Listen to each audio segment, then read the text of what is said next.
ನಾಡಿನ ಸಮಸ್ತ ಜನತೆಗೆ, ವಿಶೇಷವಾಗಿ ಕಲ್ಪತರು ನಾಡು ತುಮಕೂರು ಜಿಲ್ಲೆಯ ಜನತೆಗೆ ನಮಸ್ಕಾರಗಳು.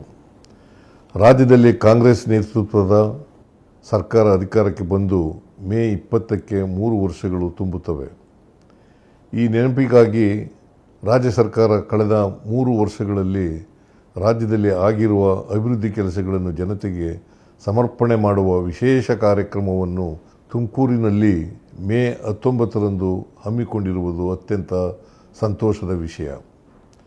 3 ವರ್ಷಗಳ ಹಿಂದೆ ನಮ್ಮ ಸರ್ಕಾರ ಅಧಿಕಾರಕ್ಕೆ ಬರುವ ಮುನ್ನ ಚುನಾವಣಾ ಸಂದರ್ಭದಲ್ಲಿ ಡಾಕ್ಟರ್ ಜಿ ಪರಮೇಶ್ವರ ಅವರ ನೇತೃತ್ವದಲ್ಲಿ ಪಕ್ಷದ ಚುನಾವಣಾ ಪ್ರಣಾಳಿಕೆಯನ್ನು ಸಿದ್ಧಪಡಿಸಿ 5 ಗ್ಯಾರಂಟಿಗಳೂ ಸೇರಿದಂತೆ ಆದ್ಯತಾ ವಿಷಯಗಳನ್ನು ರಾಜ್ಯದ ಜನತೆಗೆ ಆಶ್ವಾಸನೆ ನೀಡಿ ಅಧಿಕಾರಕ್ಕೆ ಬಂದೆವು.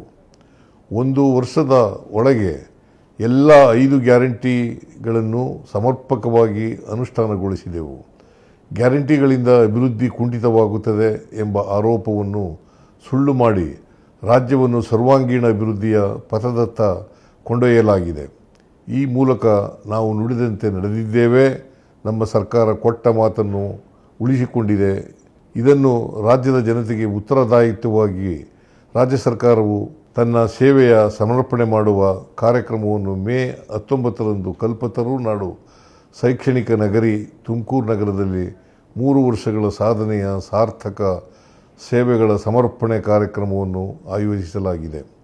ಅಂದು ಬಹುಮುಖ್ಯವಾಗಿ ಕಂದಾಯ ಇಲಾಖೆಯಲ್ಲಿ ಆಗಿರುವ ಅಭೂತಪೂರ್ವ ಆದ್ಯತಾ ಕಾರ್ಯಕ್ರಮಗಳಾದ ಇ-ಪೌತಿ, ದರಖಾಸ್ತು ಪೋಡಿ, ಹೊಸ ಕಂದಾಯ ಗ್ರಾಮಗಳ ಫಲಾನುಭವಿಗಳಿಗೆ ಹಾಗೂ ಪಿಂಚಣಿ ಯೋಜನೆಗಳು ಸೇರಿದಂತೆ ಸುಮಾರು 1.40 ಲಕ್ಷ ಫಲಾನುಭವಿಗಳಿಗೆ ಹಕ್ಕುಪತ್ರ ವಿತರಿಸಲಿದ್ದೇವೆ. ಅಲ್ಲದೆ ಸುಮಾರು 662 ಕೋಟಿ ಮೌಲ್ಯದ ಅಭಿವೃದ್ಧಿ ಯೋಜನೆಗಳಿಗೆ ಶಿಲಾನ್ಯಾಸ ಉದ್ಘಾಟನೆಗಳು ನಡೆಯಲಿವೆ.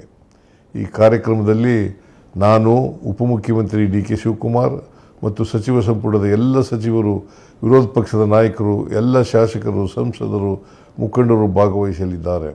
ನೀವು ಈ ಕಾರ್ಯಕ್ರಮದಲ್ಲಿ ಭಾಗವಹಿಸಿ ಯಶಸ್ವಿಗೊಳಿಸಲು ವಿನಂತಿಸುತ್ತೇನೆ.